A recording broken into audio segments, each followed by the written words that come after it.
Hello and welcome to our YouTube channel जिसका नाम है देव दिशा YTCTD। स्वागत है आपका हमारा इस यूट्यूब चैनल पे जिसका नाम है देव दिशा YTCTD।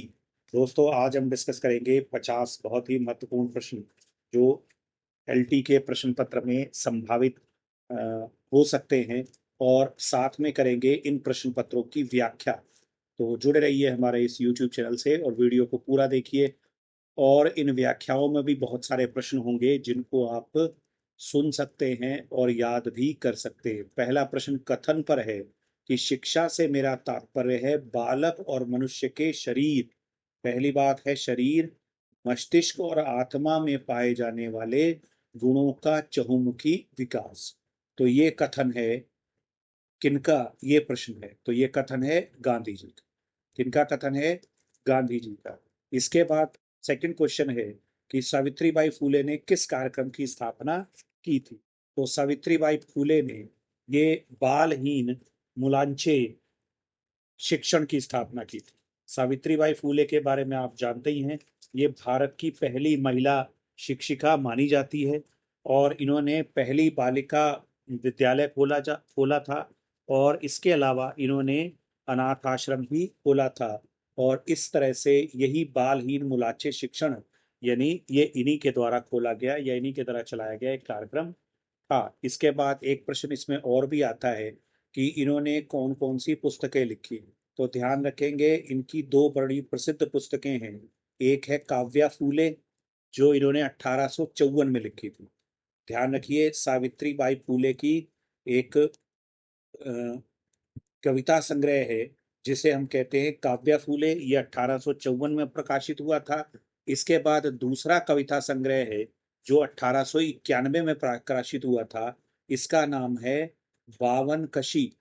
बावन कशी मतलब होता है यानी शुद्ध, यानी 100% वाली बात है। बावन कशी सुबोध रत्नाकर। बावन कशी सुबोध रत्नाकर। तो ये जो इनका कविता संग्रह था वो प्रकाशित हुआ था 1891 में। तो दो पुस्तकें इनकी जरूर ध्यान रखिए।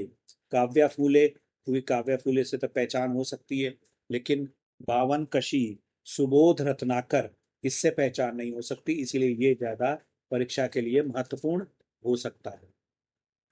तो इस तरह से ये वाला हमारा क्वेश्चन सॉल्व हुआ। बालहीन मुलाचे शिक्षण, इसका सही जवाब। अगला प्रश्न है, निम्न में से किसका संबंध दिव्यांगजनों से?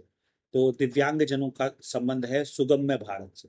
सुगम्य भारत अभियान जो है वो चलाया गया था 3 दिसंबर 2015 को, और 3 दिसंबर को दिव्यांग दिवस मनाया जाता है। और वर्ष 2015 में ये सुगम्य भारत अभियान चलाया गया था। इस अभियान का उद्देश्य था कि जो भारत के विद्यालय हैं या भारत के जो भी संस्थान हैं वो दिव्यांगों के अनुकूल हो जाएं।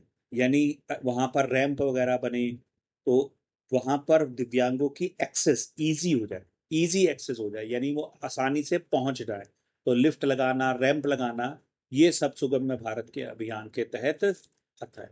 इनमें से किस शिक्षण संस्था का संबंध अरस्तु से है? तो ये हमारा एक अगला प्रश्न है। ध्यान रखेंगे, बहुत अच्छा प्रश्न है। अरस्तु ने एक शिक्षण संस्थान खोली थी। अरस्तु जो थे वो प्राणी विज्ञान के भी जनक कहलाते हैं, राजनीतिक विज्ञान के भी जनक कहलाते हैं, संविधान वाद के भी जनक कहलाते हैं, और यथार्थवाद व वैज्ञानिक पद्धति के भी जनक कहलाते हैं। उन्होंने एक संस्था खोली थी और वो उसका नाम था द लिस्यूम। The lyceum. और ये जो अरस्तु थे ये प्लेटो के शिष्य थे। अगर आप इनको कोड से ध्यान रखना चाहें तो याद रख सकते हैं स्पा। स्पा मतलब एस मतलब सुकरात, सुकरात के शिष्य हो गए प्लेटो, और प्लेटो के शिष्य हो गए अरस्तु। तो इस तरह से ये हमारा सही आंसर है लिस्यू।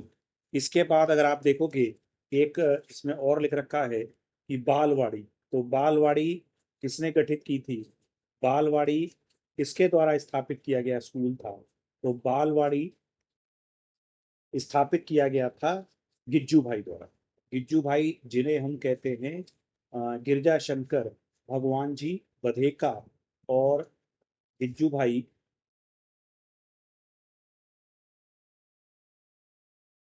ने बालवाड़ी की स्थापना की थी। इसके बाद इन्होंने एक गिज्जू भाई ने दिवा स्वप्न नामक किताब भी लिखी थी और ये मारिया मॉन्टेसरी पद्धति के एक तरह से फॉलोअर थे, उनको मानते थे, आगे है या प्रभावित थे। इसी तरह से द अकादमी किसका संस्थान था?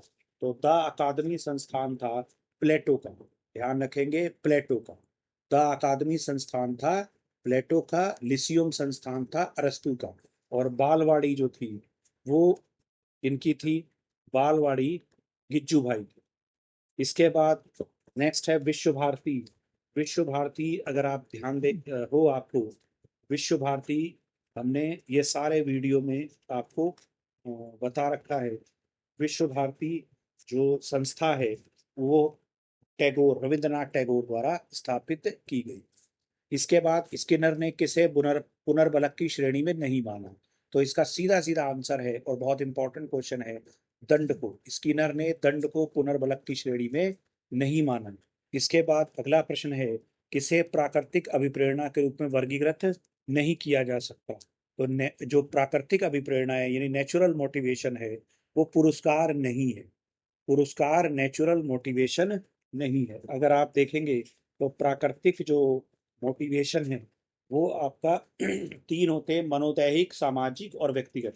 तो मनोदैहिक में आपका चेतना आती है और काम आता है। इसके अलावा जो नैतिक मूल्य है वो व्यक्तिगत मोटिवेशन में आते हैं। पुरस्कार जो है वो कृत्रिम कृत्रिम मोटिवेशन है, आर्टिफिशियल मोटिवेशन।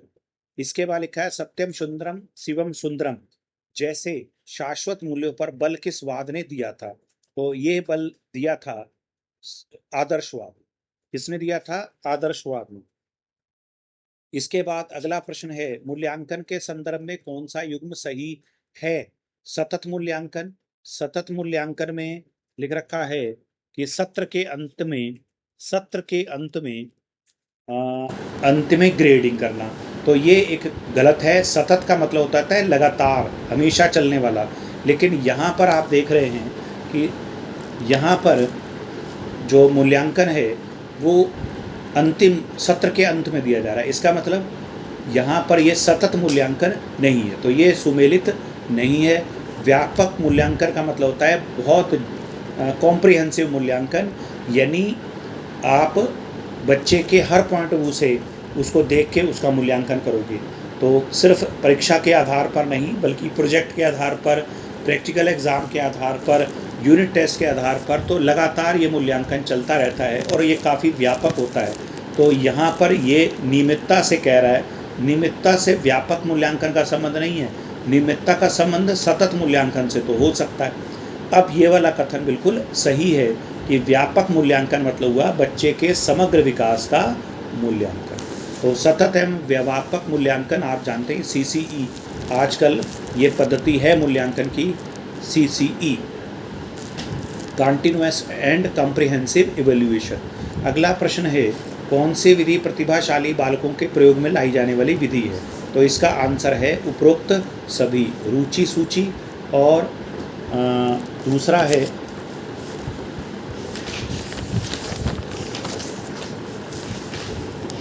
सहपाठी निर्णय, और तीसरा है अध्यापक निर्णय। तो ये सारे ही शामिल हैं। इनमें से क्या डाइट का कार्य है? डाइट आप जानते ही हैं, डाइट जो है जिला स्तर पर कार्य करने वाली संस्थाएं होती हैं। राज्य स्तर पर होता है SCRT और उससे ऊपर भी होता है NCRT। अब NCRT कार्य करता है राष्ट्र स्तर पर, देश के स्तर पर, और उसके बाद SCRT होता है जो राज्य स्तर पर कार्य करता है। इसके बाद जो जिला स्तर पर कार्य करने वाली संस्था होती है वो होता है डाइट। डाइट का पूर्ण रूप होता है district institute of education and training. तो इसका मुख्य कार्य होता है अध्यापकों को प्रशिक्षण देना, अध्यापकों को प्रशिक्षण देना। इसके बाद अगला प्रश्न है 11वां, इनमें से कौन सा कथन ICT के बारे में सही नहीं है?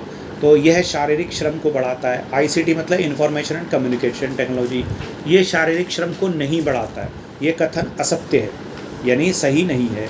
ICT शिक्षक का विकल्प है, शिक्षक का ICT विकल्प कभी भी नहीं हो सकता, ये भी कथन गलत है। ICT परंपरागत एवं सस्ता विकल्प है, ये भी कथन गलत है। आईसीटी का प्रयोग करने के लिए आपको लैपटॉप चाहिए, कंप्यूटर चाहिए, इंटरनेट एक्सेस चाहिए, तो ये सब आपको सस्ता नहीं पड़ने वाला है और ना ही आपका एक परंपरागत विकल्प है। तो ये भी कथन सही नहीं है। तो ये भी कथन गलत है, ये भी कथन गलत है, यानी सही नहीं है, ये भी कथन सही नहीं है। इसका मतलब सभी कथन सही नहीं है। अब सही इनका आप उल्टा कर सकते हो, यानी ये शारीरिक श्रम को कम करता है। इसके बाद आईसीटी शिक्षा का विकल्प नहीं है। आईसीटी शिक्षण का परंपरागत व सस्ता विकल्प है। इस तरह से ये आपका बन जाएगा, लेकिन फ़िलहाल जो ये ऑप्शन है ये सारे के सारे ही गलत है, सही नहीं है। इनमें से कौन सा विकल्प प्रज्ञाता दिशा निर्देश से संबंधित है? अब आप जानते ही हैं कि जब कोरोना काल आया था तो डिजिटल शिक्षा या ऑनलाइन टीचिंग बढ़ गई थी, तो इस वजह से भारत सरकार ने बच्चों को जो दुष्परिणाम ऑनलाइन टीचिंग के होते हैं, आँखों में स्वास्थ्य संबंधी जो नेत्र संबंधी विकार उत्पन्न हो सकते हैं, उनसे बचाने के लिए भारत सरकार द्वारा ये प्रज्ञाता दिशा निर्देश जारी किए गए थे। ये 2020 में जारी किए गए थे, उसी समय कोरोना आया था। 14 जुलाई 2020 को जारी किए गए थे और ये प्रज्ञाता जो है वो संबंधित है डिजिटल शिक्षा से। 2011 की जनगणना के अनुसार उत्तराखंड में पुरुष साक्षरता कहाँ ज़्यादा है? तो इसका आंसर है रुद्रप्रयाग। कौन सा अटल के बारे में सत्य नहीं? अटल उत्कृष्ट विद्यालय योजना, ये उत्तराखंड में संचालित अटल उत्कृष्ट विद्यालय योजना है। तो ये क्या है? कथन पढ़ते हैं। इन विद्यालयों में अंग्रेजी शिक्षा के माध्यम से शिक्षा दिए जाने का प्रावधान है। ये कथन सही है। इस योजना के तहत प्रत्येक ब्लॉक में 2 विद्यालय चयनित किए जाने हैं। ये कथन भी सही है। इसका शुभारंभ 1 अप्रैल 2021 को किया गया। ये भी कथन सही है। इसके बाद अगला कथन है, इस योजना का सूत्रधार, यहाँ धार और ले लेंगे, इस योजना के चलाने वाले या सूत्रधार शिक्षा मंत्री धन सिंह रावत को माना जाता है। तो ये कथन सही नहीं है। इसका सूत्रधार हैं जो पुराने शिक्षा मंत्री थे, जो इनसे पूर्व में शिक्षा मंत्री थे, वो थे श्री अरविंद पांडे जी। तो ये यहाँ बात हो रही है शिक्षा मंत्री श्री धन सिंह रावत के बारे में। तो धन सिंह रावत जी इसके सूत्रधार नहीं है, बल्कि अरविंद पांडे जी जो पूर्व शिक्षा मंत्री हैं वो इसके सूत्रधार हैं। अगला प्रश्न है, इनमें से किस अधिकारी को उत्तराखंड में शिक्षा विभाग के प्रशासनिक ढांचे में सर्वोच्चता प्राप्त है? तो शिक्षा विभाग के प्रशासनिक ढांचे में सर्वोच्चता प्राप्त है वो है महानिदेशक महोदय को। तो इनका नाम भी आप जरूर ध्यान रखें, महानिदेशक महोदय का नाम भी पूछा जा सकता है। भारत की पहली मनोवैज्ञानिक पाठशाला कहाँ स्थापित की गई है? तो ये स्थापित की गई है कोलकाता। अगला प्रश्न है, उत्तराखंड से योग नगरी हम कहते हैं ऋषिकेश को, कण्व नगरी कोटद्वार को। ये कथन सही है। ये सुमेलित हैं। कुंभ नगरी हरिद्वार है, लेकिन गोविशाण गदरपुर नहीं है। गोविशाण कहते हैं हम काशीपुर। तो पहले ज़माने में जब हर्षवर्धन यहाँ आए थे तो उन्होंने गोविशाण को बताया था कि यहाँ एक बहुत बड़ा राज्य है जिसकी राजधानी गोविशाण है, और इस गोविशाण को आज के काशीपुर के रूप में जाना जाता है। गदरपुर इसका सही आंसर नहीं है। क्लासिकल अनुबंधन सिद्धांत किसने दिया है? तो क्लासिकल अनुबंधन सिद्धांत ये दिया है, क्लासिकल अनुबंधन सिद्धांत दिया है पावलोव, क्लासिकल अनुबंधन सिद्धांत ये प्रतिपादित किया है पावलोव द्वारा, इवान पावलोव। थोड़ा प्रिंटिंग मिस्टेक है, इवान पावलोव द्वारा ये दिया गया था। इसके बहुत सारे नाम हैं, तो वो नाम भी आपको पता ही होंगे।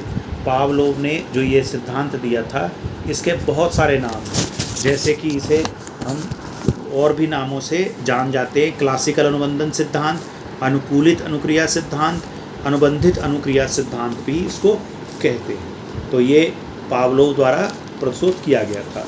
इसके बाद मिड डे मील कार्यक्रम प्राथमिक स्कूलों के लिए 1995 में प्रारंभ किया गया। वर्तमान में यह योजना विस्तारित है किस कक्षा तक? तो ये कक्षा 8 तक विस्तारित है। ये 1995 में 15 अगस्त 1995 में शुरू किया गया था, तो कक्षा 1 से 5 तक किया गया था। अब ये कक्षा 1 से लेकर 8 तक है। इनमें से किसने बुद्धि का बहुकारक सिद्धांत दिया? तो बुद्धि का बहुकारक सिद्धांत दिया है, 4 ऑप्शन है आपके सामने। बुद्धि का बहुकारक सिद्धांत दिया है थार्नडाइक महोदय द्वारा, लेकिन यहाँ पर कोई भी ऑप्शन में थार्नडाइक नहीं है, तो इसका आंसर हो जाएगा इनमें से कोई नहीं। लेकिन याद रखेंगे, बुद्धि का जो सिद्धांत दिया है वो थार्नडाइक ने दिया है। बुद्धि का बहुकारक सिद्धांत, ध्यान रखने का, बहुकारक सिद्धांत पूछा है। तो अगर बहुबुद्धि पूछता तो गार्डनर होता। इस जो अल्फ्रेड बिने थे उन्होंने एक कारक सिद्धांत दिया, स्पीयरमैन ने द्विकारक सिद्धांत दिया, कैटल ने तरल ठोस बुद्धि सिद्धांत दिया था। तो इस तरह से हम इसको याद रखेंगे। और कैटल ने तरल ठोस बुद्धि सिद्धांत दिया। कैट मतलब होता है बिल्ली, तो बिल्ली आप जानते हैं ठोस रोटी भी खा लेती है और तरल दूध भी पी लेती है, तो तरल भी खा लेती है और ठोस भी खा लेती है। तो इस तरह से हमें याद हो जाएगा कि कैटल ने कौन सा सिद्धांत दिया, तरल ठोस बुद्धि सिद्धांत। अगला प्रश्न है, मानव शिशु के कितने टीथ होते हैं, कितने दंत होते हैं मानव शिशु के? दुग्ध दंत जिनको मिल्क टीथ कहते हैं, तो वो होते हैं 20। 12 दांत बाद में आते हैं जब परमानेंट टीथ होते हैं। मनुष्य के दो बार दांत आते हैं, इसीलिए मनुष्य को डाइफाइवडंट कहा जाता है, या हिंदी में कहा जाता है द्विबार दंती। एक बार जो टीथ आते हैं उनको मिल्क टीथ कहते हैं, और दूसरे जो टीथ आते हैं उनको परमानेंट टीथ कहते हैं। ये हमारे जो मिल्क टीथ होते हैं ये 5-6 साल तक टूट जाते हैं, उसके बाद फिर परमानेंट टीथ आते हैं। ट्रायल एंड एरर सिद्धांत ये किसने दिया था? तो ट्रायल एंड एरर सिद्धांत जो दिया था ये दिया था थार्नडाइक द्वारा। इसके बाद निम्न में से किस वर्ष फिट इंडिया कार्यक्रम की शुरुआत की गई? तो फिट इंडिया कार्यक्रम की शुरुआत की गई थी 2019 में। फिट इंडिया कार्यक्रम की शुरुआत हुई है 2019 में, 29 अगस्त 2019 में। 29 अगस्त में भारत में खेल दिवस मनाया जाता है, राष्ट्रीय खेल दिवस। ये मेजर ध्यानचंद जो थे हॉकी के जादूगर जिन्हें कहा जाता है, हॉकी खिलाड़ी थे मेजर ध्यानचंद, उनके जन्म दिवस पर ये मनाया जाता है 29 अगस्त। आगे लिख रखा है, इनमें से कौन सी एक स्टोरेज डिवाइस नहीं है, यानी कौन सी कंप्यूटर में स्टोरेज डिवाइस नहीं है। तो स्टोरेज डिवाइस है नहीं है वाली बात कह रहे हैं, तो जॉयस्टिक स्टोरेज डिवाइस नहीं है, डीवीडी भी स्टोरेज डिवाइस है, मैग्नेटिक डिस्क भी है और पेन ड्राइव भी है। अगला प्रश्न है, इनमें से कौन सी एक प्रक्षेपित शिक्षण साधन सामग्री नहीं है, यानी कौन सा ऐसा चीज़ तीनों में से एक नहीं है जिसमें प्रक्षेपित करके, यानी कोई चीज़ वो वापस फेंक दे। तो जैसे आप जानते हैं स्लाइड प्रोजेक्टर, ये प्रोजेक्टर क्या करता है, दीवार पर पिक्चर बनाता है। ऐसे ही OHP ओवरहेड प्रोजेक्टर, ऐसे ही एपीडियोस्कोप होता है, ये भी एक पिक्चर बनाता है, चाहे पर्दे पर, चाहे आपका वाइट बोर्ड पर, चाहे दीवार पर। श्यामपट्ट कहीं पिक्चर सामने यानी प्रक्षेपित नहीं करता, तो इसका आंसर हो जाएगा श्यामपट्ट। तो ये वाला वीडियो हमारा 25 क्वेश्चन तक रहता है। इसके बाद में हम अगला वीडियो बाकी के शेष 25 क्वेश्चंस का अपलोड करेंगे। तो जुड़े रहिए हमारे इस YouTube चैनल के साथ जिसका नाम है देव दिशा YTCDD। धन्यवाद हमारे इस YouTube चैनल के साथ जुड़ने के लिए।